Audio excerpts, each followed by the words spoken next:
dalam rangka meningkatkan syiar dakwah digital. Mohon dukungan Jawahir TV Pontianak. Mudah-mudahan channel ini, siaran ini lebih bermanfaat bagi saya khususnya dan seluruh jamaah ikhwan dan akhwat dan seluruh majlis taklim. Mudah-mudahan bertambah keberkahan dari Allah Subhanahu wa taala, membawa kita kebaikan dunia dan akhirat. Demikian, wassalamualaikum warahmatullahi wabarakatuh. Dan kita memasuki pembahasan yang kedua kalinya mengenai wujud, ya. Jadi kemarin bab wujud sudah kita bahas, baru sebagian, ya, sebagiannya belum.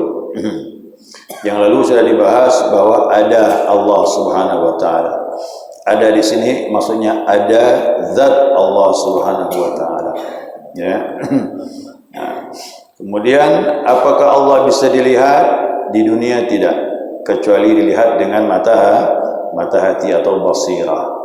Tapi di akhirat nanti orang akan bisa melihat Allah Subhanahu wa taala di dalam surganya Allah. Nah, mudah-mudahan dengan nikmat kita bisa ibadah, kita sujud kepada Allah, kita yakin kepada Allah, nanti Allah berikan anugerah kita bisa menatap Allah. Ya, kita bisa melihat Allah di surganya Allah Subhanahu wa taala. Karena akidah Ahlus Sunnah wal Jamaah punya keyakinan di surga nanti makhluk ini bisa melihatnya. Di dunia tidak, kecuali dengan basirah mata hati. Jadi para wali Allah itu melihat Allah dengan mata hati di dunia, ya, dengan basirah. Di akhirat nanti semuanya bisa lihat, ya, semuanya bisa lihat Allah. Baik jamaah sekalian, kita lanjutkan. Wujud itu sifat nafsiyah, ya. Wujud itu sifat nafsiyah. Dalam kajian sifat 20 ini dibagi menjadi 4, ya. 20 sifat dibagi menjadi 4. Ada sifat nafsiyah, sifat diri Allah Subhanahu wa taala. Yang kedua, sifat salbiyah, menolak yang tidak layak bagi Allah. Yang ketiga, sifat ma'ani, sifat yang berdiri pada zat Allah. Dan yang keempat, sifat ma'nawiyah. Saya ulangi, sifat 20 dibagi menjadi 4. Sifat nafsiyah, sifat salbiyah, sifat ma'ani, dan sifat ma'nawiyah. Orang sekarang tak paham, orang dulu ngerti ini. Ya, saya mengajar di Gang Haji Ali depan Untan. Haji Ali masih hidup dulu, umur 83 tahun, duduk belajar dengan kami kaji kitab Miftahul Jannah ini. Dia menyatakan sifat ini kitab Usuluddin, katanya, asal agama kaji mengenal Allah Subhanahu wa taala, dan dia paham sifat nafsiyah, sifat salbiyah, sifat ma'ani, dan sifat ma'nawi. Paham dia. Makanya sekarang saya menguraikan, ya, yang mana saja sifat nafsiyah diri Allah cuma satu, wujud. Ini yang kita kaji ini. Yang kedua, sifat salbiyah. Yang mana sifat salbiyah? Yang menolak hal yang tak layak bagi Allah ada 5. Qidam, baqa, mukhalafatul lil hawadith, qiyamu ta'ala bi nafsihi, kemudian wahdaniyah. 5 ini sifat salbiyah. Yang mana sifat ma'ani? Yang 7, qudrat, iradat, ilmu, hayat, sama', basar, kalam. Itu sifat ma'ani. Kawannya ma'nawiyah, pasangannya ma'nawiyah. Mana itu? Qadirun, muridun, hayyun, alimun, sami'un, basirun, mutakallimun. Ini pasangannya ma'nawiyah. Hanya 4 saja ini. Ini kita kaji, ya. Alhamdulillah malam ini kita kaji sifat nafsiyah, ya. Sifat nafsiyah yaitu wujud. Apa definisinya? Ini tadi dibaca tuh, ya, yang barusan dibaca itu kaidah sifat nafsiyah. Ya, lihat kitab.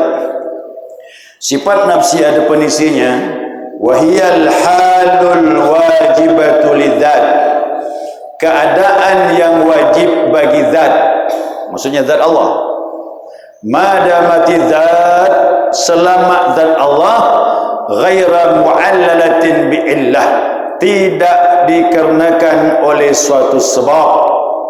Adanya Allah tanpa sebab. Jangan tanya kenapa adanya Allah, tak ada sebab. Dia ada dengan sendirinya tanpa sebab. Beda dengan makhluk. Kalau makhluk ini ada sebab. Apa sebabnya? Ada yang mengadakannya. Ayo. Dulu kita tidak ada. Sekarang ada. Tak lama lagi. Ya. Berarti kita tiada asalnya. Lalu ada yang mengadakan. Itu namanya ada sebab. Sebab adanya kita, ada yang mengadakan. Adapun Allah tidak. Wujudnya tanpa ilat. Ghaira mu'allalatin bi'illah. Tanpa sebab, tanpa karena. Itu dikatakan diri Allah Subhanahu wa ta'ala.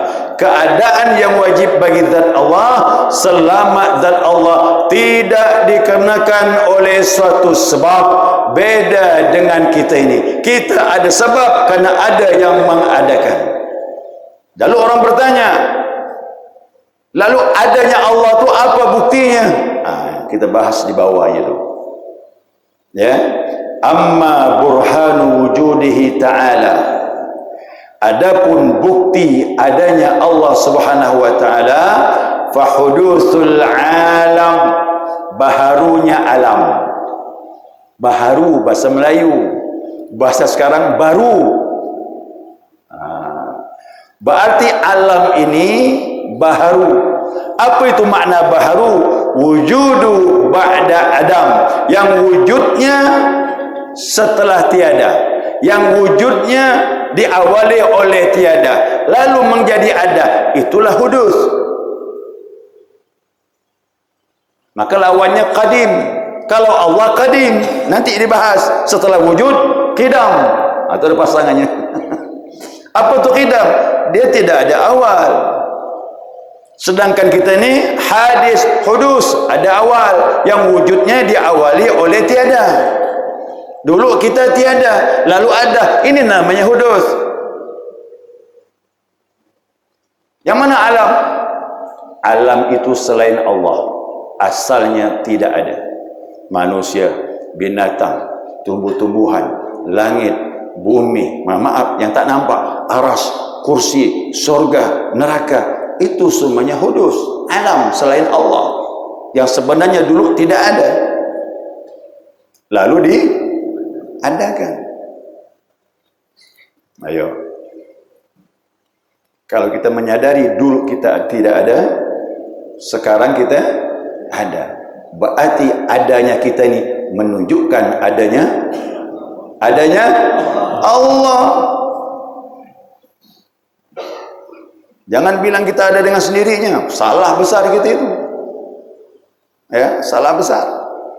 Jadi seluruh makhluk ini selain Allah dikatakan hudus karena keberadaannya diawali oleh ketiadaan, namanya Adam. Adam pakai ain, jangan pakai alif. Kalau pakai alif Nabi Adam. Ya. Kau pakai alif Nabi Adam. Nah, ini pakai ain, Adam. Baik, paham dah ni? Sudah paham belum? Wujud Allah sifat nafsiyah yang keberadaan keadaan zat Allah tidak disebabkan oleh suatu sebab. Dikatakan wajib zat, wajibul wujud, berarti Allah wajib adanya. Sedangkan kita ini, maaf, mungkinul wujud. Apa tu mungkinul wujud? Mungkin. Jadi bahasa Indonesia. Mungkinul wujud, boleh ada, boleh tidak. Kita tak wajib. Adanya kita tak wajib. Bergantung kehendak dia. Dia berkehendak, jadilah. Tak berkehendak, tak jadi. Maka wujud kita ini namanya mungkinul wujud. Boleh ada, boleh tidak. Sedangkan Allah wajibul wujud. Wajib adanya Allah. Kenapa adanya dia? Karena adanya alam ini. Adanya alam ini menunjukkan dia ada.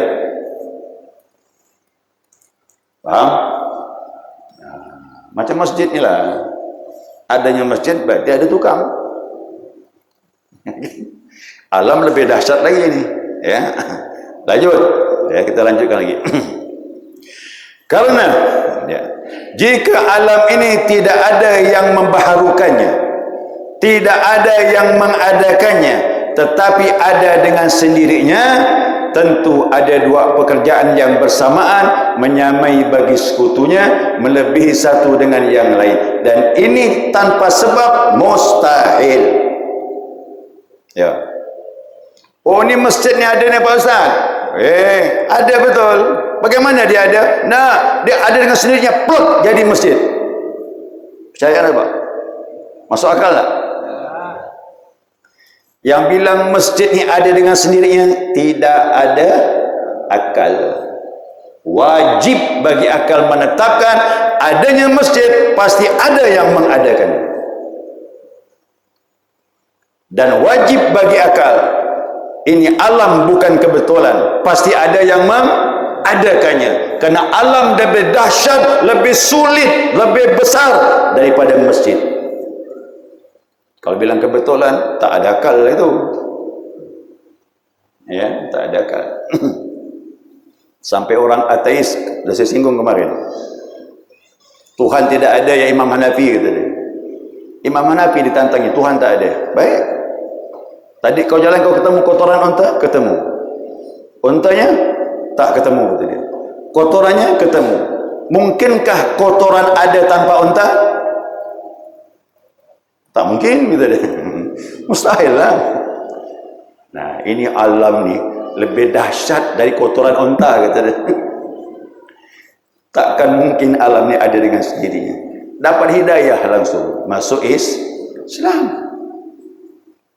Hati-hati yang bilang alam kebetulan, apalah ta'qilun, akal yang mahal mana gunakan, kata Allah Subhanahu wa taala. Ya.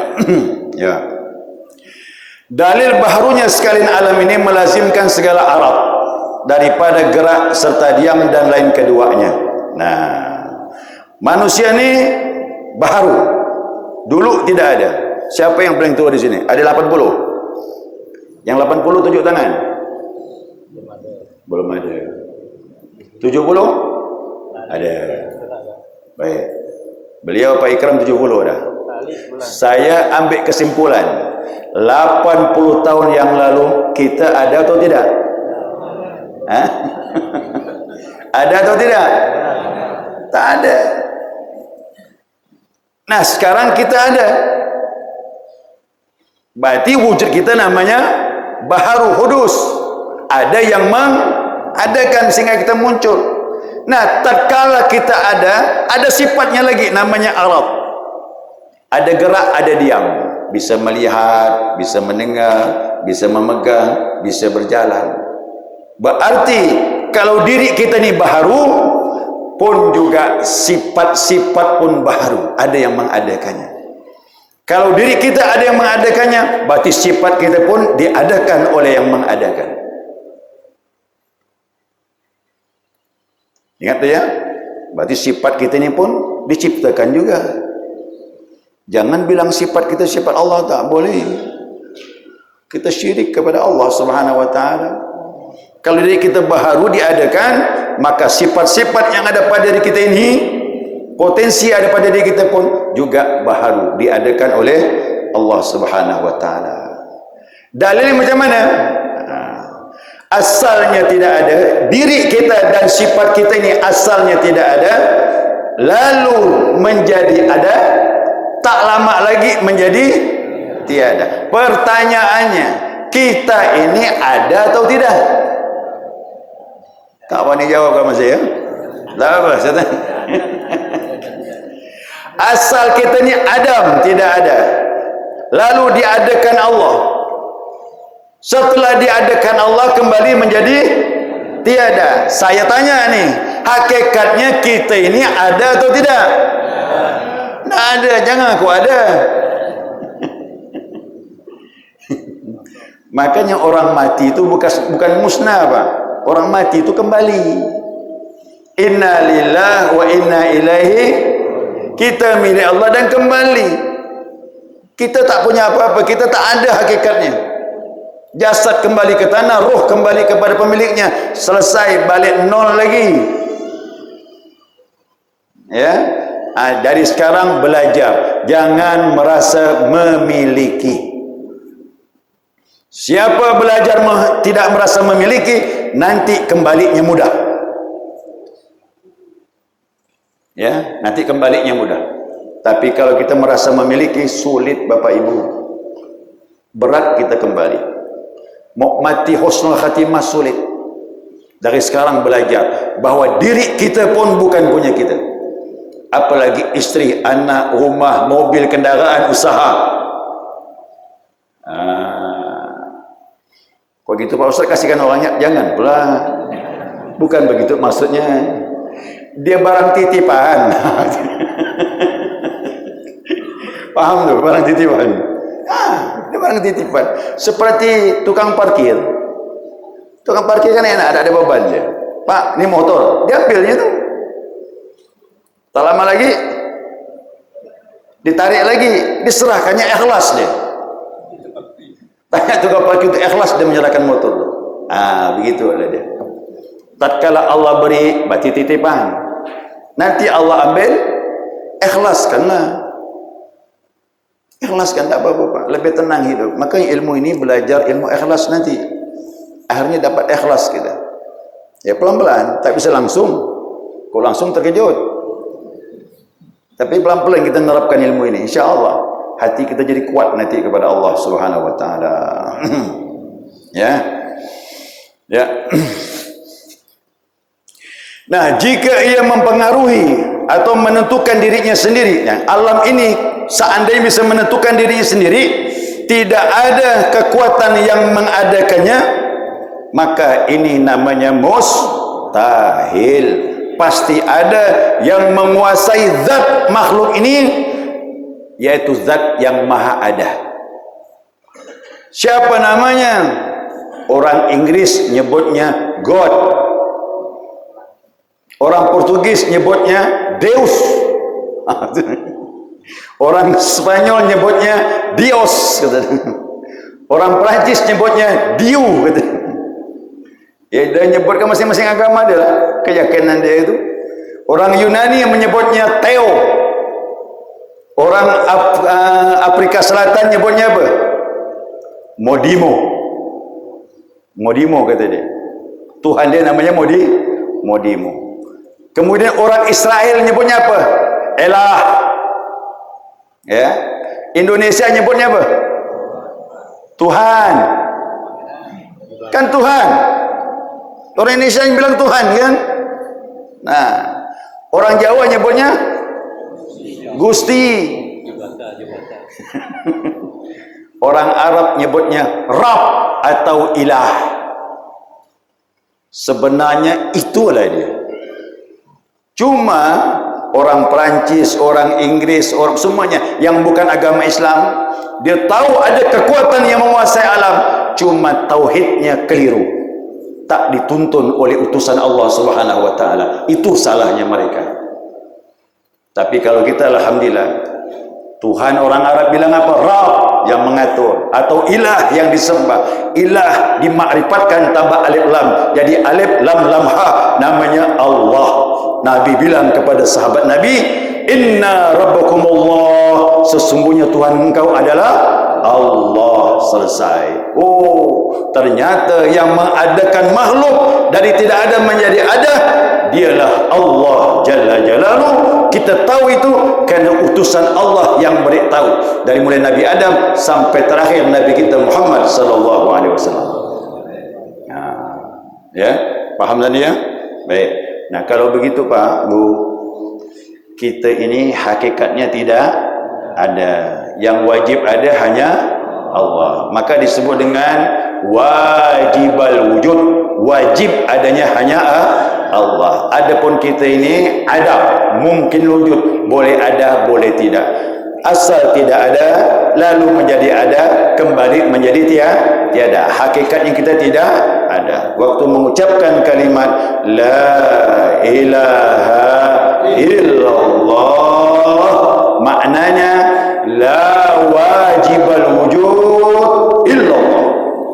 Tidak ada wujud yang wajib adanya kecuali hanya Allah. Adapun kita kembali jadi tiada nanti. Siapa mau cepat dekat dengan Allah, buang keakuan diri, ya, jangan merasa memiliki, insya-Allah. Maka lazimkan kalimat la ilaha illallah, la ilaha illallah, la ilaha illallah. Buang keakuan kita, nanti kita bisa dekat dengan Allah Subhanahu wa taala. Ya, maka zikir ini masya-Allah, zikir ampuh ni. Ya, zikir yang ampuh. Baik jamaah sekalian, saya kira itu sebagai pembahasan tambahan yang lalu, mudah-mudahan dapat dipahami.